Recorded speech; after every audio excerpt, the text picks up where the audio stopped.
Today on GrowthShares, let's analyze and see whether Tyson Foods is a great long-term investment.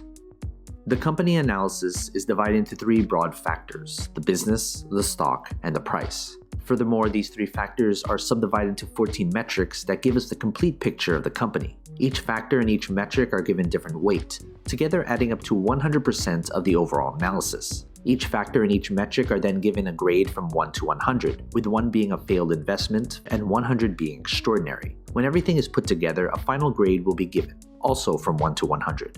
Most companies that I'll analyze in this channel will hover around a grade of 50. Companies with a final grade of 81 or higher will be included in my Great Investments playlist. Let's first look at the company as a business. The business is the most important part of this analysis. That's why 45% of this analysis is attributed to the business. As Warren Buffett once said, it's far better to buy a wonderful company at a fair price than a fair company at a wonderful price. A stock cannot grow and prosper without having a rock-solid foundation. The business factor is made up of 8 metrics. Basically, these 4 metrics measure how well the company is doing right now. These 2 metrics measure how well the business is projected to do in the future. And these 2 metrics measure the socio-economic impact of the business. In the description below, I have a separate video describing each metric in detail. Based on this grade, I would consider this an average business. This means, as a business, it's no different than half of all the businesses out there. Everything else going forward would need to be good in order to make this an attractive investment. Next, let's look at the company's stock. We can't easily invest in something unless there's shares available to buy and sell. That's why 35% of this analysis is attributed to the stock. If the business is the foundation of a company, the stock is a reflection of that foundation. Does the market reflect how good or bad the business has done?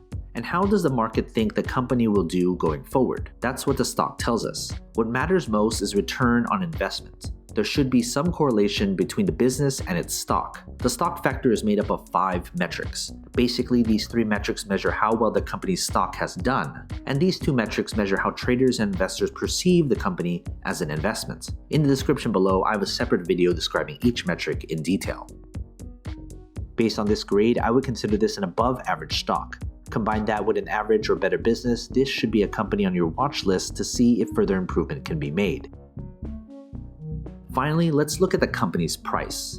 Price is what most investors look at when deciding whether to invest in a company or not. But price per share shouldn't be the most important consideration. That's why 20% of this analysis is attributed to the company's intrinsic value. There is a reason why a company's stock is undervalued or overvalued. An undervalued stock may be undervalued because it's simply a terrible business. And the other side is true as well. The price factor is made up of only 1 metric. Basically, the intrinsic value is the price per share at which the company's fundamentals align with its true value when compared to its current stock price. Based on this grade, I would consider the price to be a bargain. If you're looking solely at the price per share, you should deeply consider why the price has been hammered so much. That's where I'd refer you back to the business analysis of this video. Now that we have everything calculated, let's figure out the company's final grade. If you want a database of the companies I've analyzed, consider becoming a subscriber to my Patreon. For only $2 a month, you'll gain access to my Google Sheets spreadsheet with all the grades for you to filter through. They're frequently updated, so consider becoming a subscriber. Link in the description below, or head to patreon.com/growthshares. Based on this final grade, I would consider this company an above-average investment. If you're a long-term investor, you'll likely get higher than average returns if you invest right now.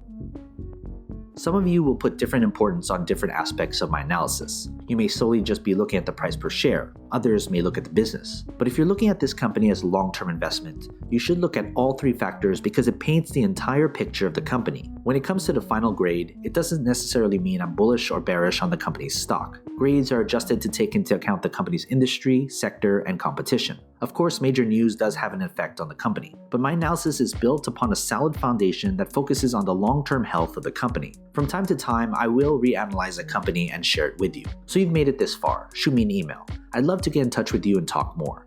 What company should I analyze next? And do you agree with this company's final grade? If you want me to analyze more companies, hit that like button, subscribe to my channel, and share this video with other investors. And as always, take care of your money.